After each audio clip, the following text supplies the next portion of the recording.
Lizzie présente 19 River Street de Laure Rollier, lu par Benjamin Bollen, Camille Lamache et Damien Le Délésir.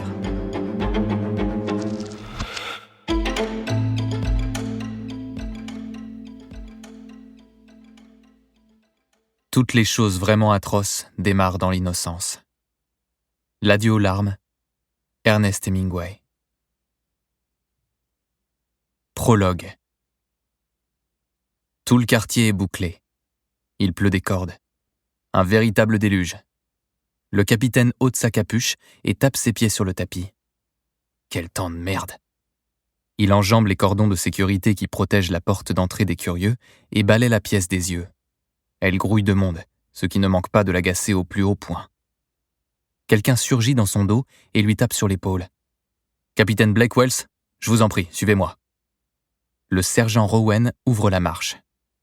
L'un après l'autre, ils traversent le couloir, puis le salon, et se retrouvent dans la cuisine, située à l'autre bout de la maison. Deux hommes en sortent, cachés sous de grands imperméables noirs. Ils se saluent mutuellement d'un mouvement du menton. « C'est la voisine d'en face qui a entendu des cris, » explique Rowan. « C'est elle aussi qui nous a appelés. Quant à la victime, elle a été prise en charge par les secours et sera interrogée dès qu'elle pourra parler. » La mâchoire serrée, Wells se contente d'un hochement de tête. Tandis qu'il continue d'avancer, il aperçoit les agents de la police scientifique qui mitraillent la pièce de photo et l'observent sous tous les angles. Ils ont quasiment terminé. Ils sont arrivés rapidement. La fille a eu une sacrée chance de s'en être sortie. C'en est fallu de peu. Dans la rue, la pluie redouble d'intensité et un rideau d'eau encercle désormais la maison. Le capitaine Wells fronce les sourcils et réajuste le col de son manteau. Quelques gouttes perlent encore le long des mèches qui entourent son visage. « Vous ne pouvez pas approcher, monsieur !» lui lance un gars de la scientifique sans même lever les yeux, penché sur des traces de sang. « Capitaine Wells, police de Seattle. » L'homme, la petite trentaine à peine, incline la tête et se retrouve face à la plaque de Blake. Il capitule en bougonnant. « Ok, mais faites attention où vous mettez les pieds. Cette pièce est toute petite et ce temps de merde ne nous facilite pas le travail. Je suis l'inspecteur Kasden et voici l'officier Duck. »« Bien sûr, » réplique Wells, qui détaille les deux hommes tour à tour. Il contourne l'endroit où s'est déroulée l'agression le plus délicatement possible. En silence, il étudie les éléments visibles et frotte sa barbe nerveusement. « On lui a donné un coup sec sur le sommet du crâne, » explique un des inspecteurs. « Elle a probablement perdu connaissance dans la seconde. » Le deuxième policier, un moustachu au crâne clairsemé toujours accroupi, opine du chef pour approuver les dires de son collègue. « Effectivement, » confirme Wells. « À mon avis, l'acte n'était pas prémédité, » poursuit le plus jeune, sûr de lui. Wells balaie la pièce du regard et s'attarde sur un détail. Le moustachu le tape du coude, comme s'il se connaissait depuis toujours.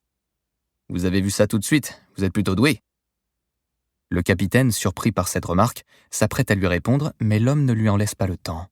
« La porte d'entrée n'a pas été forcée. La victime connaissait son agresseur. » Blake se contente de valider d'un « Il semblerait qu'elle ait couru ou tenté de se cacher, mais il l'a assommée avant de s'enfuir. » Tout en effectuant des prélèvements sur le parquet, le plus jeune déclare « Dispute de couple qui a mal tourné. » « Non, je ne crois pas, » dit Wells qui observe désormais la cuisine. Les deux autres l'interrogent du regard.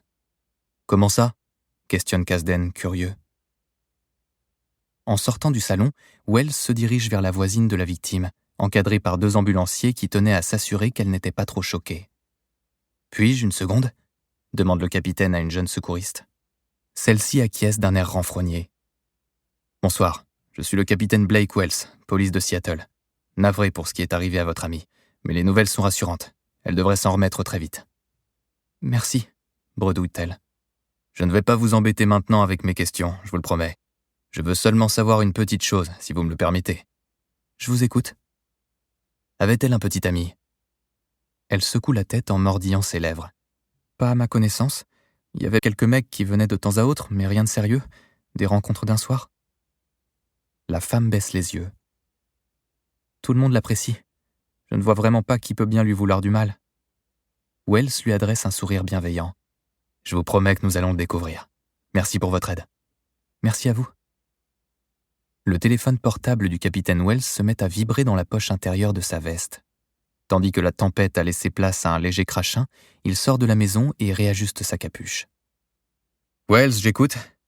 Ouais, j'avais compris dès que j'ai appris l'identité de la victime.